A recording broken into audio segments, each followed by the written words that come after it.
This is the Freeheel Life Podcast, episode number 53. I'm your host, Josh Madsen, coming at you from the Freeheel Life shop in Salt Lake City, Utah. And I'm rolling solo today, people. And it feels pretty good.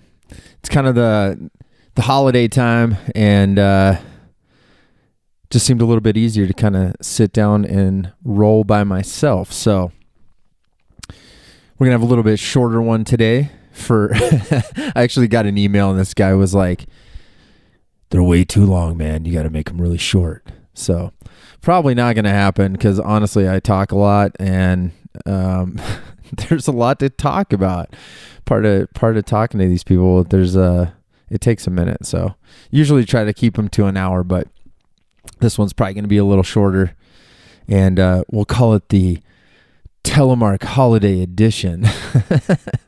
At least for us here in the States, because we had Thanksgiving this weekend, and that always kind of shortens things up. So the big newsroom and notes for today, really one thing.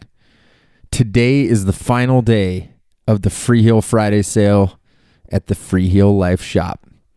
And don't forget to take advantage of what's left. We've had an amazing week. Thank you for all the support from everyone out there. We absolutely love you, and we've met a lot of new people too. So it's really fun to see old faces and new faces alike and get to know you. And thank you for choosing us to be your Telemark shop. So to take advantage of the last day of the sale, you can go to the shop online at freeheellife.com. Use code FreeheelFriday at checkout for the goods, and it's 20% off store wide. So that's boots, bindings, skis, you name it, and it's yours for 20% off. So thank you for the support, and it's crazy. It feels like we've been open forever, but it's only been a little over a month. So we really appreciate all the support. So today, like I said, I'm just going to be rolling solo, and kind of along the lines of, Thanksgiving and gratitude and giving thanks. And for me, that just, it kind of got me thinking a lot about, kind of reflecting on, Freeheel Life and what it is and what it once was, and maybe where it's going. But it just, it got me really thinking about how thankful I am for kind of the journey that this thing has taken me on personally. And, it's not often you get the chance to just kind of sit down and reflect on some of this stuff, because it's just going so fast. And so for me, I just kind of wanted to, I thought maybe this would be a good time for me to say thank you to all you out there. And I thought maybe it would be a fun opportunity to share some of the history of Freeheel Life, because it kind of goes way back, probably further than most people realize. I feel like that's like with a lot of things, right? Like Freeheel Life for me reminds me a lot of music. And, if you're into music, if you're really into something, really into a certain band, of course, the deep cuts, the first album that came out, and, but, a lot of times people get to know a band, and all of a sudden it's like, the band that was super obscure and whatever, people are all of a sudden fans of the band, and you're like, yeah, but there was all this other stuff back before that. I don't even know if you guys care about it, but I thought it'd be fun for me to share. So bear with me. And if you're just like, I'm not interested, definitely not a gear podcast, and definitely not something like that. So this may be your opportunity to boogie and not listen anymore. But, what I was thinking about is, a lot of times questions kind of come up, and it kind of gets me thinking about, this, that, and the other, and kind of where it came from. And for me, it's been a really cool adventure, as a young person, and getting that going, and now being I guess you could say I'm a grown up. I'm not totally sure I'm convinced of that one yet, but I'm sure people feel that way when they start getting a little bit older. But anyways, so the shop Freeheel Life, like that we're always talking about, that I do the podcast from, the shop itself started in 2014, but the Freeheel Life as a concept started all the way back in 2003.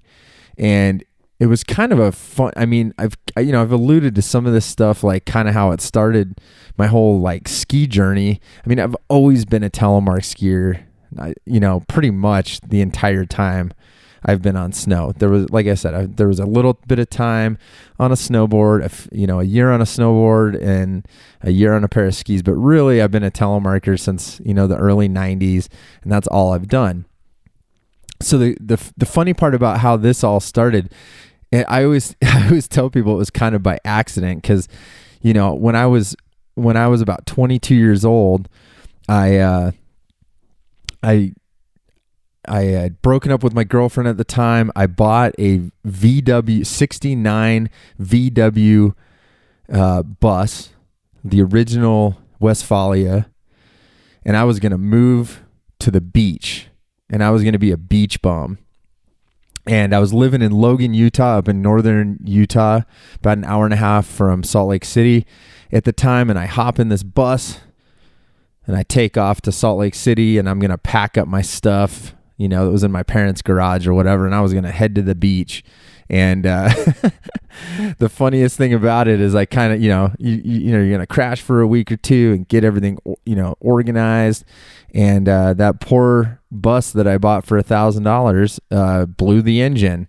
And I was sort of stuck in Salt Lake City.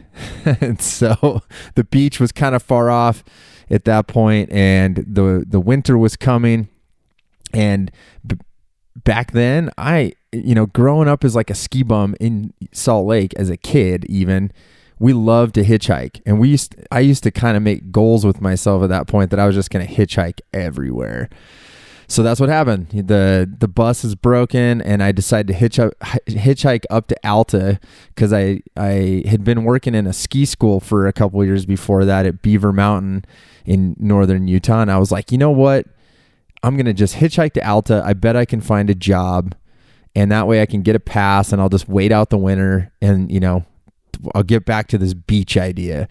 And so what happened is I go up, I think this is 2002, and I hitchhike up Little Cottonwood Canyon. And back then it was just commonplace. I mean, I don't see as many hitchhikers as I once did back then, but I get picked up, and honestly, I don't even remember if I knew what kind of job I was looking for, but I believe it was the mayor's wife at the time or something like that. She was like a Alta local, and, actually like lived up there and had worked up there for many years. And she picks me up, drives me up to Alta. And it's kind of that early part of Alta shoulder season, like when there's not a lot of people there. And I think she just told me like, hey, I know the Rustler Lodge is looking for people, and you should go to the Rustler Lodge. And so I pop in there, and I end up getting hired as a dishwasher of all things. And it was great. They're like, hey, room and board, eat all you want, free pass. We'll give you the 4:00 shift. You can ski every day. And there you go. I mean, it was like the most killer job. As much beer as you can drink after your shift. And you were set to jet. And so that was kind of like, all of a sudden I'm like in the ski world, and that led me into all this other stuff. And basically after that winter, I had kind of met some more people, and we end up shooting photos, and people are like, you can go on this whole journey of like getting free gear and doing all this stuff. I mean, honestly, like this is 2002. This is like pre-YouTube, no social media. like literally like people are shooting slides on their cameras. I mean, this is like ancient times compared to now, right? But what happens is I kind of just I kind of see this opportunity, and I'm like, well, I guess I'm an okay telemark skier. I bet I can try to figure something out. And it kind of leads into going. I don't work at Alta again that year, but I'm gonna all of a sudden I'm like, well, I guess the beach thing, whatever, I'll put that on hold. I'm just gonna ski as much as I can. And now people like, I'm going to figure out how to get some free gear or inexpensive equipment, and let's rock and roll.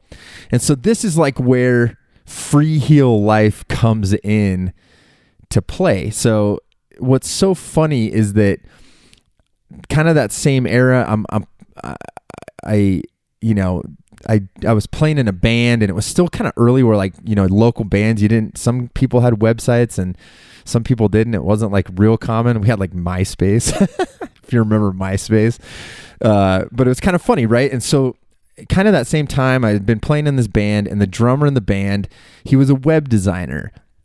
And, I'm thinking, websites are cool. That'll make me look cool. I'm going to make a website that has like this budding, I'll use air quotations, budding ski career, which was nothing, like I probably made some okay powder turns and whatnot. But I'm determined that I'm going to make a website. And so I go to my friend, and he's the drummer in the band. I think he quit the band, whatever, the band disintegrates. And I'm like, hey dude, can you make this website for me? And I'm going to call it Freeheel Life. And I came up with that name because I was like, well, this is a website that's going to be about me as a telemark skier living my life.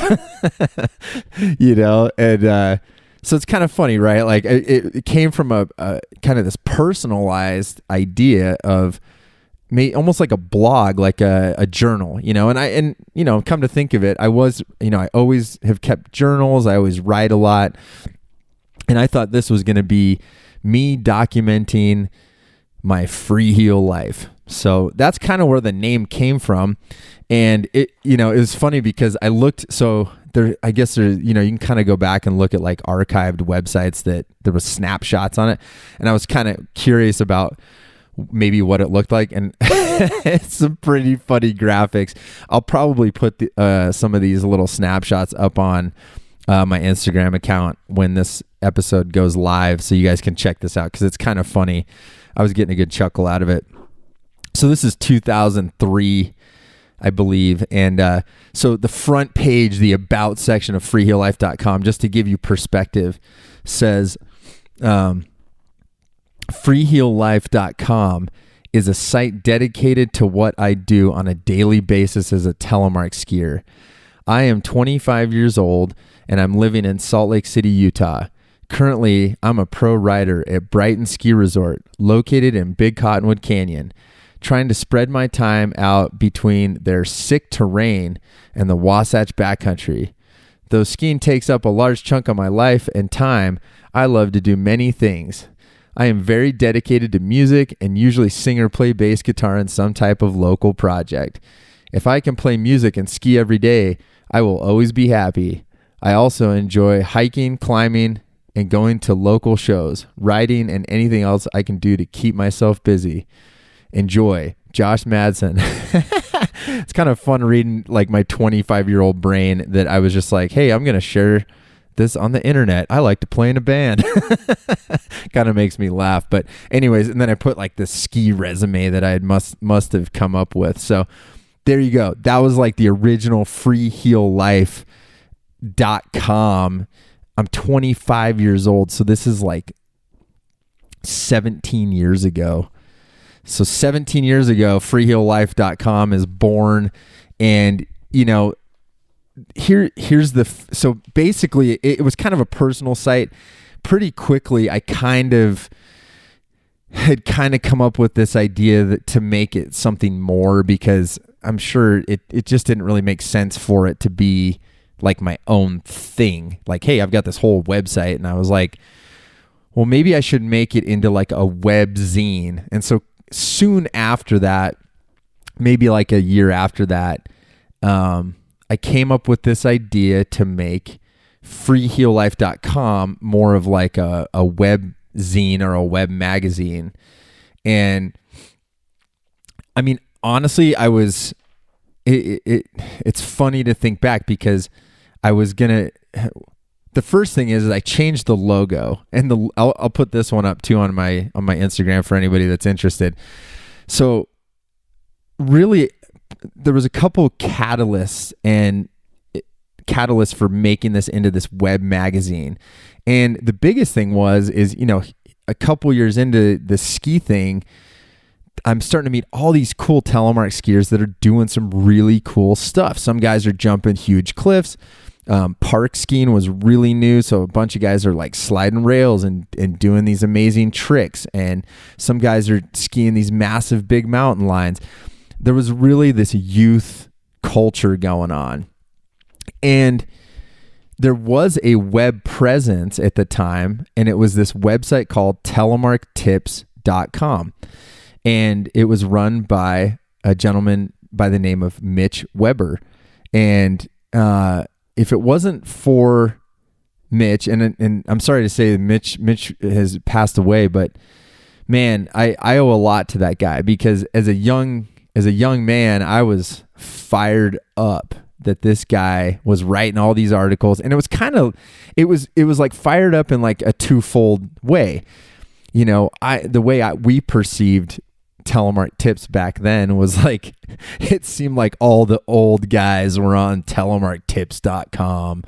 So I'm sure some of you out there were on telemarktips.com, but to us, it felt old, because he would like kind of cover some of this new stuff. And then it was kind of like, you kind of had like the crusty guys like on his forum that were just like, it felt older to us. And so I have this idea, I'm going to make freeheellife.com, and it's going to be like the antithesis of this. Like, it's going to be the opposite of everything that we're seeing over there. And so not only did I change the logo, but I had a tagline. This makes me laugh, because it's so funny. It's the logo's freeheellife.com. What's really going on in the freeheel world?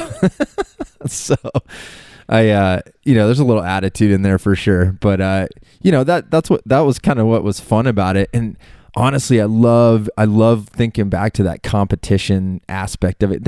Obviously, Mitch and his crew, like Big Tim, he was kind of the other guy that was part of that. And they were putting out content regularly. They were like shooting videos at the trade shows, like interviews. They had great gear reviews, and they had it going on. If you really wanted to know like news and tips and whatever, they really had it going on, and it sparked all this crazy interest, I think, with me, where I was like, no, I can do that for sure. Like, I'll figure it out. And so, the craziest part, so my buddy is still helping me with the website. And here's the funniest part. And this is like, when I think back and I think about all the stuff that probably kept me from doing this, it didn't, like, I'm glad that I learned those lessons. And so check this out. So when I started freeheellife.com, I didn't even own a computer. And so this is what's funny is I get this website made for all you web guys out there, it was like made in Dreamweaver, so it's like an HTML full base. This is like pre WordPress or any templated website like you have now, like Squarespace or something like that. Like, they were like, you had to get like a web designer. And so my buddy's the web designer, and I make this deal with him that I'm going to pay. I don't even remember. I think I maybe paid him like who knows, like $25 a week or something. I can't imagine I paid him very much. But I said, here's the deal. I said, there's the downtown Salt Lake Library. They've got an hour's worth of internet I can use, or computer time. And it was on the internet, so per day.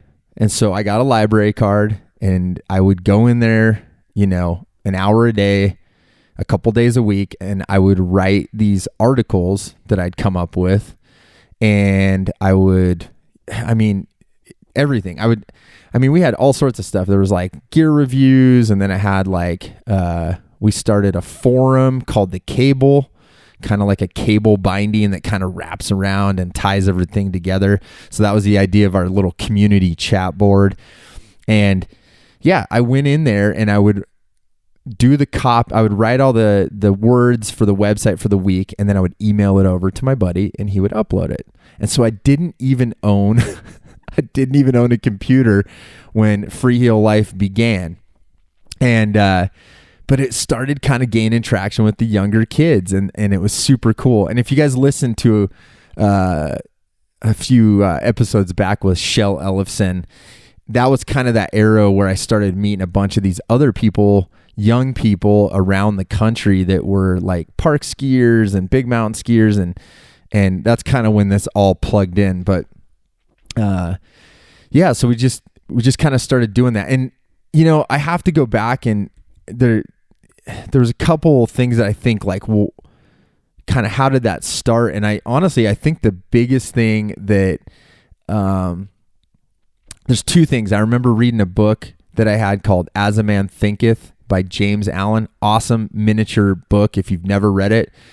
And it's all just about your mind and cultivating your mind and things like that. And that book was it was like it was really influential, and I still have a copy of it and still look at it on occasion. But one of the great quotes like from that book, kind of to give you an idea of what it's all about, is it says, men are anxious to improve their circumstances, but are unwilling to improve themselves. And it's like quotes like that. And this whole book is just all about cultivating your mind and really getting after this thing and making it happen. And so I think as a young man, it was that. And then the second biggest thing that pushed me on making freeheellife.com was a movie called American Hardcore.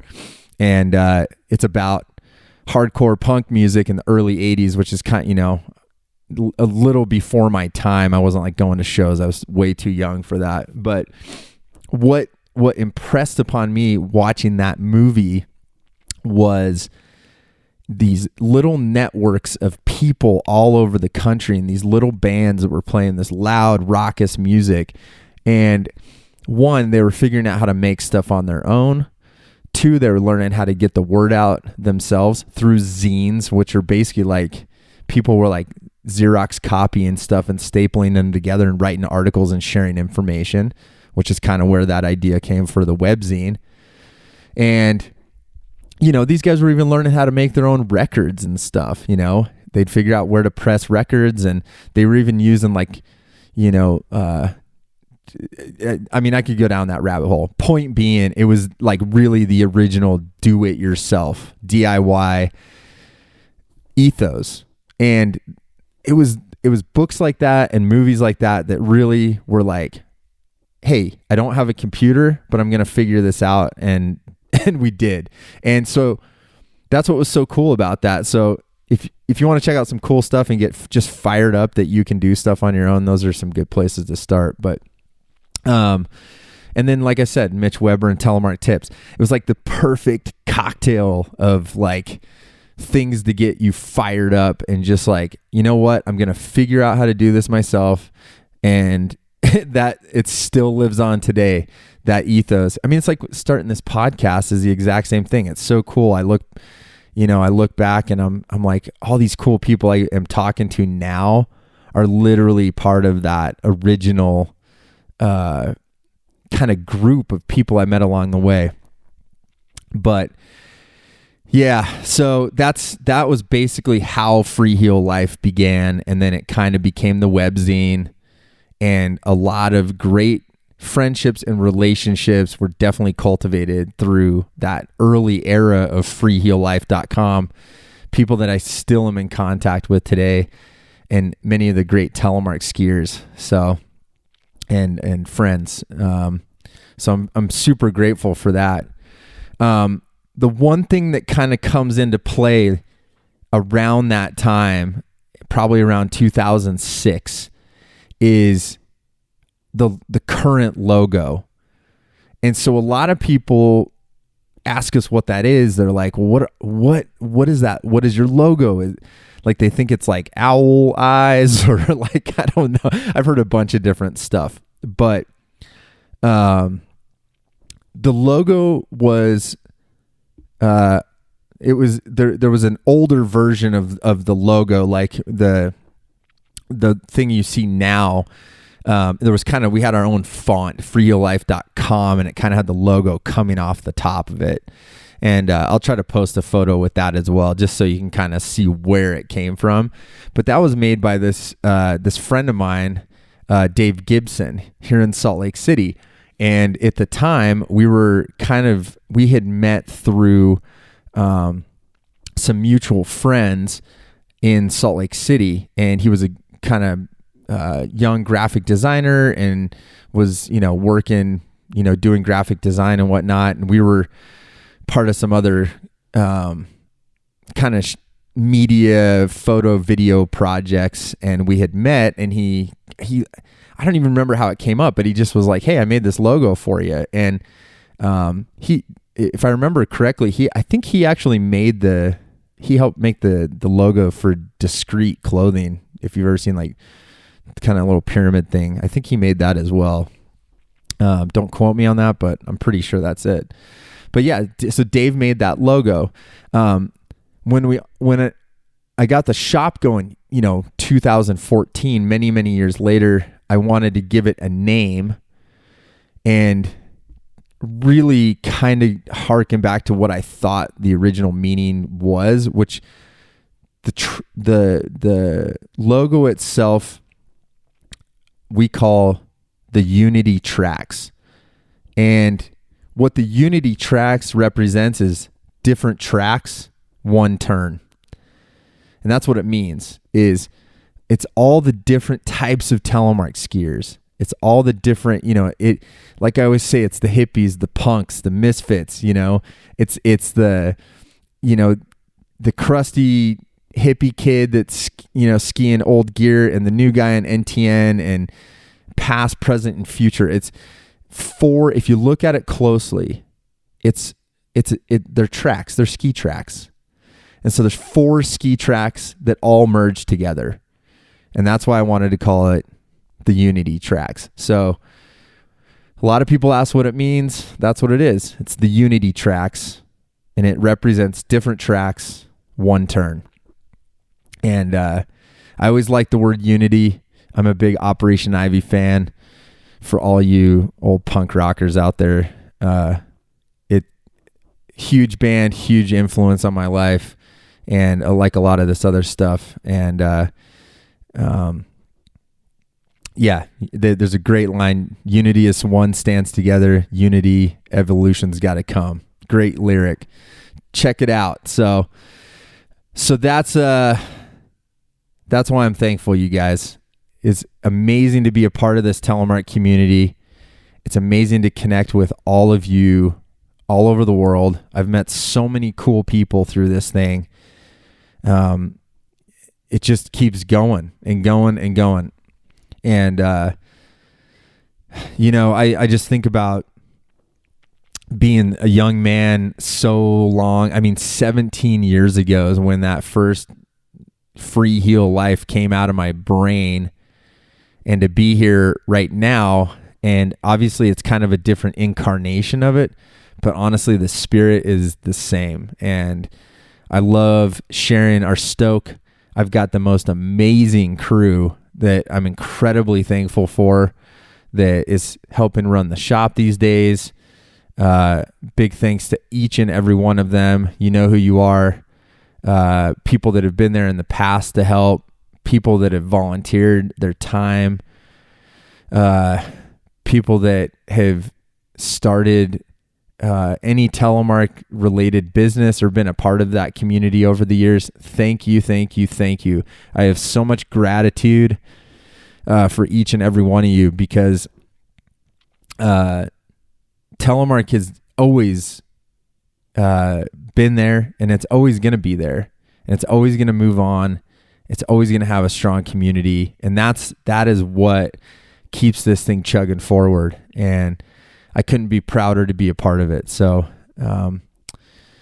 thanks for listening today, you guys. I had a great time. Hopefully, shed some light on kind of some fun history, and I don't know. Hopefully you got something out of it. It was fun reminiscing in my brain, as always. I like to go back and dig through that. Time flies, and I can't express how much fun it's been, because I've learned a lot along the way. So, as always, how you can support us. Number one, take advantage of that sale today. Use code Freeheel Friday at checkout. Get some goodies for yourself. Get your Christmas presents ahead of time, whatever it may be. If you want to send some extra goodness, you can always do it paypal.me/freeheellife. Freeheellife.com is always there for you. You can always reach our team at customer service at freeheellife.com, and we are psyched to answer questions, concerns, help you find a new setup, whatever you're thinking. New articles, go to telemarkskier.com. You can check out our YouTube page. It's got all the videos from the shop. It's got all the videos like Dosty's view from Craig Dosty. It's got gear reviews, gear overviews. It's got vlogs. It's got everything. And as I dig stuff up from these old eras too, I'm usually trying to post that stuff up as well. It's just collecting all the goodness in one place. You can always email me, podcast@freeheellife.com. I love hearing from you. I'm playing a little bit of catch up right now, so if you haven't heard back from me, you will. And I definitely will email you back. And I love you guys. Thank you so much for listening. I'm so psyched. Like I said, Telemark is rad. Always has been. And until next week, spread Telemark always, my friends. Talk to you later. Peace.